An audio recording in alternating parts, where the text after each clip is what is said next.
So my name is Michael Randolph, and I'm with the Center for Nonprofit and Community Development.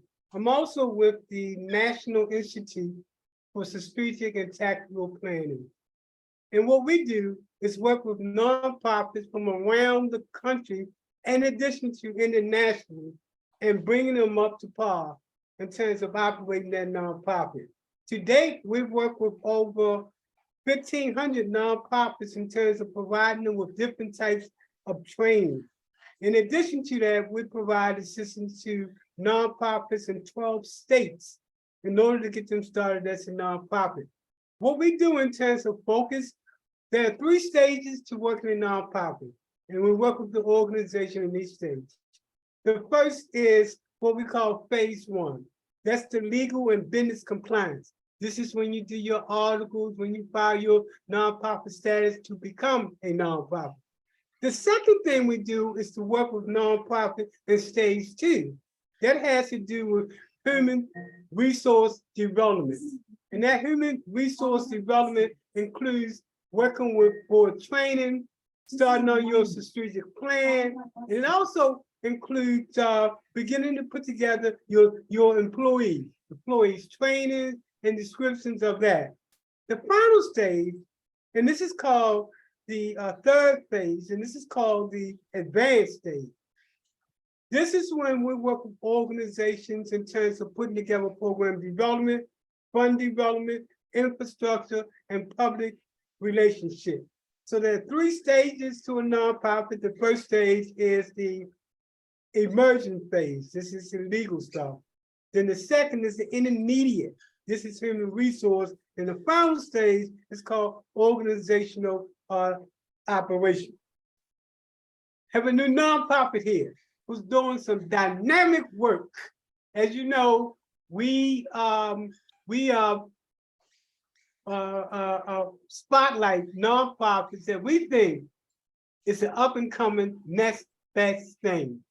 Okay. We do work with nonprofits not only in the 12 states, but we work with nonprofits internationally in Africa as well as Latin America. So let me shut up, because here's the person that should steal the day. Man, tell us who you are, where you from, what you do, and more importantly, why do you do it? Okay, I was living in Puerto Rico. I am a patient of fibromyalgia and chronic fatigue syndrome. And I did the lobby for the bill, finished doing a law. Puerto Rico is the first state with law recognizing fibromyalgia. It was in 2005. In 2006, I filed to be a nonprofit, but never got the 2013C. I left the island. I am from Dominican Republic, not from Puerto Rico, but I was living in Puerto Rico. In 2008, I left the island and moved to Pennsylvania and continued doing stuff in Puerto Rico, like the light of the Capitol to create awareness and blah, blah, blah.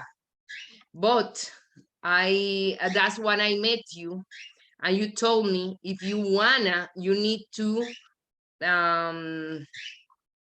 close in Puerto Rico, open in Florida, and file everything again. That's what I did last year, and I got my 5013C private foundation in December 22nd. Okay. But I am lost. No problem. That's what we do in terms of working with nonprofits. And one of the first things we're going to discuss with you is why did you get the private foundation as opposed to public foundation? And we're going to talk to you about what's the difference between the two once we started having I cannot do GoFundMe, safety. I need to receive money from grants and corporations, individuals. I cannot do a fundraising by internet because they need to know each money from who I'm getting the money. Yeah. Exactly. What's important is this.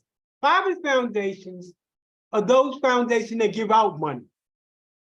Public foundations are those foundations that are seeking grants. That's the difference between the two, and we'll talk more about that. Again, Can I request the change to public foundation or not? yes, you can change to a public. No problem. See, we do it all. We do it Okay. all. Again, every different operation. We work with nonprofits from the initial startup, putting together the legal work, to operation, to get the finance, and then eventually to grow. So again, what was it that happened that made you want to start this nonprofit? You mentioned something about a disease, or what is that called? Yes, a disease. I am a patient, and I know the 6 to 10% of the population has the illness. Now, what is it? Tell us about fibromyalgia. It's a chronic illness. It's a central nervous system disorder that causes my body is in pain. It has more than 100 symptoms. It's a syndrome. Let me ask you a question, because you convinced me. Mm-hmm. But if I was someone that was out there and I wanted to contribute to your nonprofit, do you have an email that a person can email you if they intend to contribute to your organization? Or how can people contact you that's interested in giving a donation? Keep in mind, this video is going nationally. As I stated, I have I work with nonprofits in 12 different states, from California all the way over to Tampa.